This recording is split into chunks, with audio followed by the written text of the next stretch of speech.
Welcome to rSlash Am I the Butthole, where OP's deadbeat parents demand that he give $20,000 to his sister.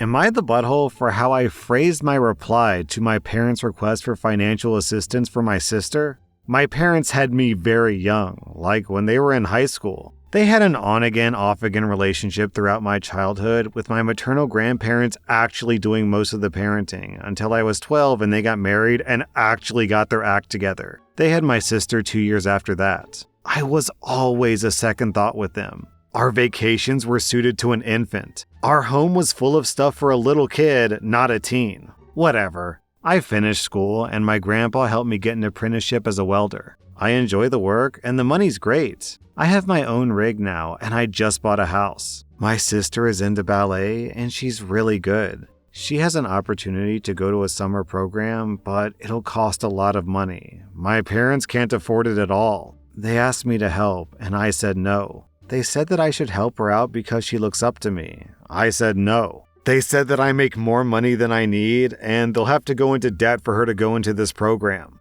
I offered to give them back all the money they spent on my extracurricular activities as my contribution. They said that I was being a butthole because when I was young, they couldn't afford to pay for the stuff that I was interested in. I pointed out that they're old and they still can't afford to pay for that stuff. My grandparents said that I was too harsh for how I phrased it, but they know my parents did nothing for me when growing up. Am I the bad guy? All right, hold on. Let's go to the comments and see if we can figure out $20,000. That's how much the summer camp costs. OP, is there really a summer camp, or are they just trying to secretly buy a car and trying to get you to pay for it? $20K for a ballet camp? Okay, maybe there are $20K ballet camps, I don't know. But they can't afford it, and now they're coming to you expecting you to pay it when they did nothing for your childhood? Give me a break. OP, if anything, you weren't harsh enough. Man, where do people get the balls to just ask random people for $20,000? I could sort of understand if it were like the down payment for a house. Maybe the family vehicle broke down and they need a new car, but ballet camp? OP, you get 0 out of 5 buttholes. I'm giving your parents 2.5 out of 5 buttholes. Am I the butthole for canceling the entire vacation when I found out that my stepdaughters deliberately hid my daughter's passport to get her to stay home? I've been married to my wife, Beth, for 5 years. I also have a biological daughter named Jessica. She's 18. I also have 2 stepdaughters named Monica and Leah. They're 25 and 28? Sorry, I gotta stop this story. When I read the title of this post, OP, I was imagining like a 12-year-old and 13-year-old girl. But this story is about 25 and 28-year-old women, grown women, hiding someone's passports? Sorry, just had to take a moment there. I was not expecting this. Both of my stepdaughters are single moms and currently live with us. There's been issues about my stepdaughters asking my daughter to babysit their kids. Jessica didn't have a problem with it at first, since this is what she does to earn money, but since her stepsisters don't pay her much, she's refused to babysit. We worked this out by having my wife take care of paying for the babysitting. I planned a family vacation for 3 days and everyone wanted to go. However, both Monica and Leah suggested that Jessica stay home and watch the kids since my wife doesn't want her grandkids to come. They said it's because the kids are used to Jessica and hiring another babysitter would cause issues. They also said that Jessica isn't too fond of our destination, but it was obvious that Jessica wanted to go. They insisted, and my wife, Beth, offered to pay double the normal babysitting rate. And there was just a lot of back and forth until I demanded they stop bringing it up. We were supposed to go last week, but when everyone had packed their bags and it was time to go, Jessica found out that she didn't have her passport on her. We searched her bag, then went home and searched there. Beth and my stepdaughters kept insisting that we go back to the airport or we would miss the flight. They insisted that Jessica stay home with the kids. They even told the new babysitter to go home because she was no longer needed. I refused to go and kept searching for the passport until Monica admitted that she helped Leah hide the passport to force her to stay home with the kids. I was livid, and I tried to get her to tell me where it was, but she said that Leah had it. Leah denied having it, so I threatened to cancel the entire vacation. That's when they gave back the passports. I decided to actually cancel the vacation and blew up at both of them, berating them. They stayed upstairs for a while, and Beth refused to speak to me, saying that I punished my stepdaughters for worrying about their kids, and just for wanting them to stay with someone they know. They said that I overreacted and ruined the trip for everybody. OP, when this story started, it was super clear that you have a stepdaughter problem, but by the end of the story, it's also clear that you have a wife problem. Your wife and her stepdaughters are just toxic across the board. If they're so worried about the kids spending time with someone they know, then why don't they have one of them stay behind? Why doesn't your wife stay behind? Why doesn't one of the stepdaughters stay behind? Instead, okay, let's be honest. Let's be real clear about what's happening here. They're trying to push it off to Jessica because they're not related to Jessica, therefore they don't really care about Jessica. OP, okay, I'm not really sure if what happened here crosses the line into divorce territory, but we're super close. I think for some people, this is crossing the line. I think for me personally, it would be. This would be like the first step on a multi-step journey towards divorce. I would have to sit down and have a talk with them and be like, yo, what you did was extremely rude. Now you're giving me the cold shoulder when I did the right thing after you did the wrong thing. You guys need to turn around your behavior and start treating Jessica like a real sister/daughter instead of some unwanted stepchild. And if they do turn around, then I guess the marriage can be salvaged. But if they keep up this behavior, then I'd be out of there, man. OP, I'm giving you and your daughters 0 out of 5 buttholes. I'm giving your wife and your stepdaughters 2.5 out of 5 buttholes. This story feels very Cinderella-esque, right? Where the evil stepdaughters get to go to the ball to meet the prince, but the unwanted Cinderella who's not related doesn't get to go. This story's just Cinderella. Am I the butthole for telling my fiance that her sister isn't invited to our wedding? I'm a 27-year-old guy. I've been with my fiance, a 28-year-old woman, for close to a year, engaged for half of that. We're planning a wedding in the fall of 2024, and we've started a guest list. My fiance comes from a big family, while I'm an only child. The two of us are close to one of her sisters in particular, and often went to visit her and played board games and such. This sister has a fiance and is pregnant. Recently, my fiancé told me that her sister was having a shotgun wedding before the baby arrived in order to keep up with their traditional family values. But let's back up a bit. I've done a lot for her sister and soon-to-be husband. I planned a birthday party for his son from another marriage. I've given her rides and always brought small gifts whenever I visited. I've gone as far as to stop everything that I was doing to help her during a health scare when she was pregnant. I really felt like part of the family. Okay, fast forward to the present. In a text to my fiancé about announcing her wedding, her sister made it a point to say, "It's a small wedding, no plus ones. OP can come to the dinner afterwards." Fine by me. I honestly don't really mind, as ceremonies can be dull, and I understood why she would only want to have immediate family at her small wedding. I woke up on the day of the wedding to help my fiancé get ready and drive her over to her sister's house. I planned on driving my fiancé, her sister, and her sister's soon-to-be husband to the venue and bringing them to the dinner afterwards. My fiancé told me, "It's okay, just drop me off at my sister's and we'll get a ride over." That was a little odd, but I was fine with that too. I arrived at the venue, and as my fiancé got out of the car, I asked if I could come in and congratulate them.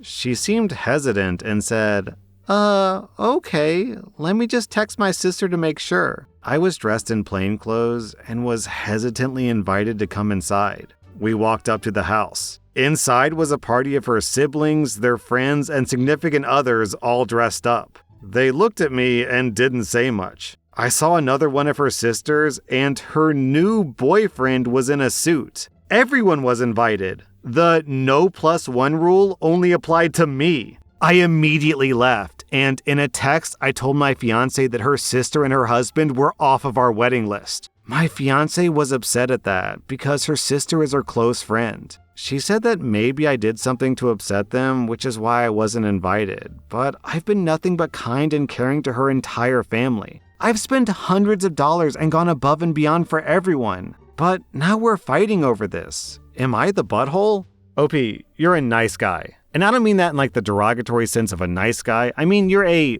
kind human. Unfortunately, when some people encounter a kind human, they treat them like a doormat. And that is clearly what your fiancé's sister and your fiancé are doing to you. Let's be clear about this, OP. Your fiancé 100% knew that you weren't invited, and she was okay with it. Why she was okay with this, considering that every other boyfriend was invited, including the new boyfriend, what's up with that? But still, she decided to exclude you and just let that insult slide? Why does she want to marry you if she doesn't mind you being disrespected like that? Why do you want to marry her for that matter? OP, let me be as clear as I can possibly be. This story, what just happened to you, is a major red flag. Your sister doesn't like you. I think your fiance kinda doesn't like you either, and they're both okay with just insulting you casually. They take you for granted, and I don't think this is someone that you want to get married to. There's literally no way that OP's fiance didn't lie or gaslight or manipulate OP into accepting the no plus one rule. There's just no way. She had to have known about it. Clearly she knew about it beforehand, and she's just, man, I don't know what to say. These are just bad people sending out red flags. Please recognize these red flags for what they are, OP. OP, you get 0 out of 5 buttholes. I'm giving your fiance and her sister 2.5 out of 5 buttholes. Am I the butthole for telling my parents that I'm willing to sell them my forgiveness? My parents expected me to be independent the minute I turned 18. They gave me the money they'd saved up for my education and started charging me rent. I was lucky enough to have a partial scholarship, and I found a job in the city that my university was in, so I moved there before my school year began. With my parents' money, my scholarship, and my wages, I was able to scrape by. I rarely, if ever, spoke to my parents. I was kinda busy. I guess they decided they didn't want that kind of relationship with my younger siblings because they were not presented with the same option they gave me. Both of my siblings lived at home all through university and even afterwards. I'm now 34 with a decent job and a great girlfriend whom I'll be marrying this summer. I sent my parents and siblings an invitation to the wedding. My parents called me to ask me why they weren't involved in the wedding. I responded that they hadn't really been a part of my life for the past 16 years and that I was being nice by inviting them. They said that they acknowledged they made mistakes when I was young, but it was in the past and I should get over it. Against my fiance's advice, I sent them an itemized bill for everything I paid for myself that they freely gave to my brother and sister. I said if they want to be a part of my life, then they had to ante up.